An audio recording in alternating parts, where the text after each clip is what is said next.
وہ ضعیف عورت ہر روز اس مکان کے سامنے آتی اور پھر اپنے 2 بوند آنسو گرا کر چلی جاتی۔ مکان کے سامنے آتے ہی اس کی یاد تازہ ہو جاتی، بلکہ وہ اس یاد کو بھولنا ہی نہیں چاہتی تھی۔ ایک دن ایک نوجوان نے اس بوڑھی عورت کو آگے سے اس کا راستہ روک لیا اور پوچھا، آپ ہر روز یہاں کیا کرنے آتی ہیں؟ وہ ضعیف عورت اسے بغور دیکھتی رہ گئی اور سوچنے لگی کہ اگر اس کا بیٹا زندہ ہوتا تو آج اتنا ہی بڑا ہوتا، اور وہ پھر ہلکا سا مسکرا کر بولی، اس مکان کے سامنے میری بیش قیمتی چیز دفن ہے۔ اور پھر وہ اپنی زندگی کے 30 سال پیچھے لوٹ گئی اور بولی، میں اس مکان میں کبھی کام کرنے جایا کرتی تھی۔ میں بہت ہی زیادہ غریب تھی اور میرا بچہ گود میں تھا۔ اس مکان کے لوگ بہت ہی ظالم تھے، بات بات پر مجھے ستاتے اور پریشان کرتے، تھوڑی سی غلطی پر کام سے نکالنے کی دھمکی دیتے اور میں ڈر سے چپ ہو جاتی کیونکہ کام چھوڑنا نہیں چاہتی تھی۔ میرے بیٹے کے علاوہ میرا اور کوئی نہیں تھا۔ تبھی ایک دن اچانک میرے معصوم بچے کی طبیعت خراب ہو گئی۔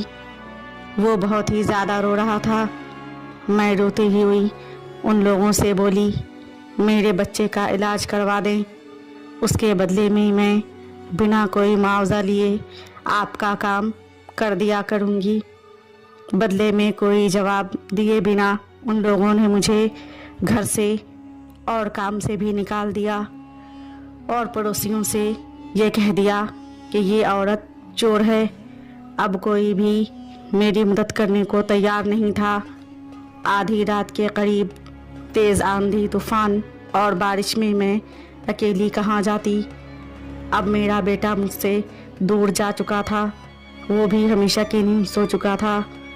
ہم مسلمان ہیں، مرنے کے بعد قبر میں جانا ہوتا ہے، سو میں نے سوچا اکیلی اتنی رات کو کہاں جاؤں، اور پھر اپنے مرے ہوئے 2 مہینے کے بیٹے کو اسی مکان کے سامنے دفن کر دیا۔ میں اسی کی یاد میں یہاں ہر روز آیا کرتی ہوں۔ اپنی داستان سنا کر وہ ضعیف عورت اسے پیار سے دیکھے گئی اور بولی، آج اگر میرا بیٹا زندہ ہوتا تو تمہارے جیسا ہی ہوتا۔ اس لڑکے نے کہا، آپ مجھے اپنا بیٹا ہی سمجھے، آج سے آپ ہمارے ساتھ ہی رہیں گی۔ اور وہ عورت آنسو پوچھتی ہوئی مسکراتے ہوئے بیٹے کے ساتھ اپنے نئے گھر میں چلی گئی۔